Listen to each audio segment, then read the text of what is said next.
Draft and stash has become a prominent active business in today's NBA world, especially nowadays with the amount of great international talent flooding the game. I think the first great draft and stash pick was Peja Stojakovic back in 1996, when the Kings used the 14th pick on him and Stojakovic didn't come to the NBA till the 98-99 season. Now, if you're unfamiliar with the concept of draft and stash, it's when an NBA team drafts a player, have that player play abroad to mature, while keeping those players' draft rights. This leaves teams with roster space, financial availability, and the ability to still trade away those rights if they want to. There have been great examples of this practice, including previously mentioned Stojakovic, Manu Ginobili, Ricky Rubio, Nikola Jokic, and many more. But what about those first round and high pick draft and stash players that didn't work out? Today, I'm going to talk about some of the biggest whiffs on draft and stash players since the year 2010. And since the year 2010, there have been 8 instances where a first round draft and stash hasn't worked out, with the first one actually being in 2011 with Lithuanian Domantas Motiejūnas. The Timberwolves selected him at the 20th pick and then traded his draft rights along with Johnny Flynn the next day to Houston for Brad Miller and Nikola Mirotic. If you also forgot, the 2011 NBA season had a lockout that lasted until Christmas Day in 2011.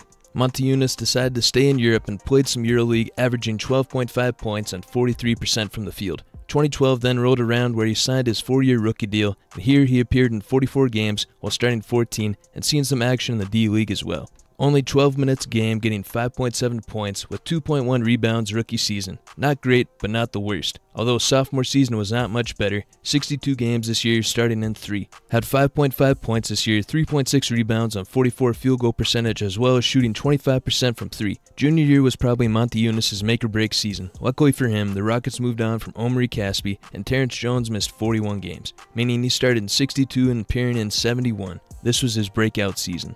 On 29 minutes a game with a scoreline of 12, 2, and 6, while shooting just above 50% from the field and drastically increasing his three-point percentage to 36%. But reality came into play and he was once again moved to the bench, only seeing action in 37 games in the 15-16 season. He shot his worst field goal percentage and second worst three-point percentage of his career so far. He hit free agency in the offseason. The Nets for some reason offered him a 4-year, $37 million deal. Rockets matched it, but Motiejūnas never showed up to Rockets physical. The Rockets then renounced their deal and rights with him, and Motiejūnas signed on January 3rd to New Orleans for the rest of the season. Same story as the 15-16, 34 games appeared in, and now shooting the worst percentages of his career, with that being 23% from 3 and 41% from the field. 2017 to 2019, he opted for China, where he played pretty well. His last NBA action came for the Spurs in 3 games in 2019, and that was the last of Domantas Motiejūnas in the NBA. The next draft and stash bust came in 2013. Actually, 2 were in that first round. With the 16th pick, the Boston Celtics selected Brazilian center Lucas Nogueira, but then his draft rights were quickly flipped to the Atlanta Hawks, where he did play summer league with them in 2013. The next summer in 2014, after playing in Spain during the 13-14 season, his draft rights were traded again to Toronto in the Lou Williams trade. The 14-15 season only saw him appear in 6 games on 4 minutes. 2015 to 2016 saw a lot of D-League assignments from Nogueira, yet he still got to appear in 29 games with 8 minutes a game, also shooting 63%. This season as well, the Rockets exercised their team option on him, so he was under team control until the 2018 offseason. 16-17 saw his breakout year playing in 57 games, starting 6, getting 4.4 points a game, 4.3 rebounds, and 19 minutes a game. I think if they activated him against the Cavs in the playoffs that season, Toronto would have beat LeBron. Nevertheless, 17-18 did end up being Nogueira's last season in the league, in fact. Slotted to a bench role again, only playing 49 games for the team. No other team signed him the following offseason, and from 2018 to 2022, he has played in Spain, Bahrain, Brazil, and Canadian basketball leagues. 2013's other draft and stash came away by Frenchman forward Livio Jean-Charles. San Antonio selected him with the 28th pick, and this was a great whiff by the Spurs. Jean-Charles spent the next 3 years still playing with the French team Asvel, where he never really was that great. Over the 2 seasons, he averaged 4.3 points, 0.6 assists, and 3.5 rebounds, but shot an impressive 51% from 3. To note as well, in Europe, he tore his ACL, so that probably hindered play and development. He did come over to the States eventually for Summer League and preseason games. In 2016-2017, stayed in the D-League all season and even next season in 17-18, but he never saw any NBA action. A stab in the dark pick that just didn't live up to the potential the Spurs thought he had. 2015, the Spurs just didn't learn their lesson because here they drafted another player, center Nikola Milutinov from Serbia. Another guy that never played a lick of NBA action, or even D-League action for a matter of fact. 7-foot Milutinov signed a long deal with Greek team Olympiakos that same offseason when he was drafted in 2015. He played here for 5 seasons with a stat line of 7, 1, and 5 on 63% from the field. After this, he went and played at CSKA Moscow for 3 seasons, then back to Olympiacos till this day. Luckily for Nets fans, they got his draft rights in the 2021 trade. He is also still 29, so maybe an NBA entrant soon?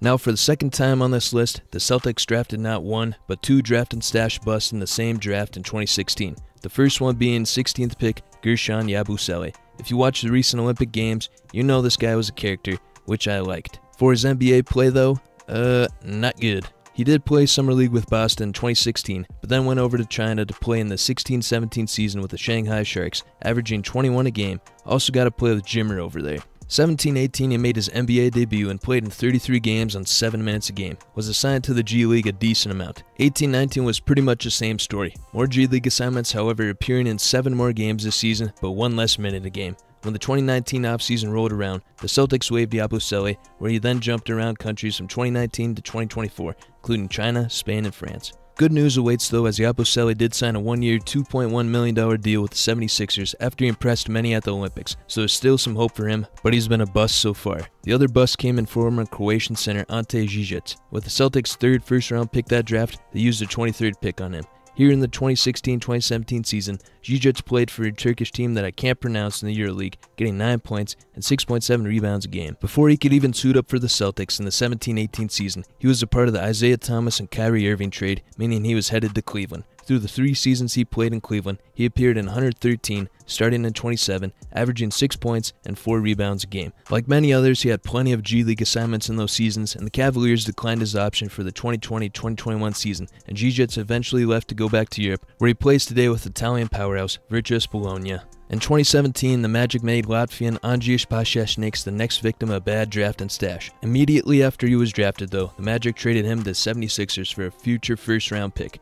During the 17-18 and 18-19 seasons, Pašečnieks would play in Spain with Gran Canaria, totaling 7 points and 3.5 rebounds a game. In July of 2019, the year he would come to the NBA, the Sixers renounced their draft rights to Andrijs. A few days later though, the Wizards signed him to a G League deal, then later on to a 2-way contract in December of 2019. Here in the 19-20 season, he saw action in 27 games at 16 minutes a game, 6 points, 4 rebounds, and 52% from the field. January 2020, the Wizards signed him to a multi-year deal, but released him the next January after only playing 1 game in the 2020-2021 season. Pašečnieks went back to Spain and France from the years 2021 to 2024. Like Yabusele though, he got an NBA deal this offseason in 2024, a 2-way contract with the Bucks, so we should see what happens. Finally, the last draft and stash came in 2020 draft. Here, the Knicks selected 6'6" Argentinian Leandro Bolmaro, but his draft rights were quickly traded to the Timberwolves in a 3-team trade. 2020 to 2021 season, Bolmaro played with FC Barcelona, playing 12 minutes a game with a scoreline of 6, 1, and 1. October of 2021 came around and the Timberwolves signed him to his 4-year rookie deal, and where he ended up playing in 35 games in the 21-22 season, only playing 7 minutes a game, but shot an underwhelming 31%. Bolmaro was traded again in part of the Rudy Gobert trade, so he got to play in Utah for the 22-23 season. Here he bounced from the G League to the NBA, and in the NBA he appeared in 14 games on 5 minutes a game, shooting a terrible 15% from the field. Jazz waived him in February of 2023 after a contract buyout agreement, and Bolmaro now resides in Spain once again playing. The 2010s and 2020s have not been nice to first-round draft and stash players. To put this in perspective, Ricky Rubio was the last decent first-round draft and stash guy. That's just crazy. There's still some hope with Yabusele and Pašečnieks this upcoming season.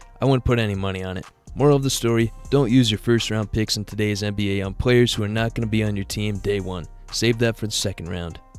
If you wouldn't mind hitting the like button, the subscribe button, and hitting the bell notifications. Thank you.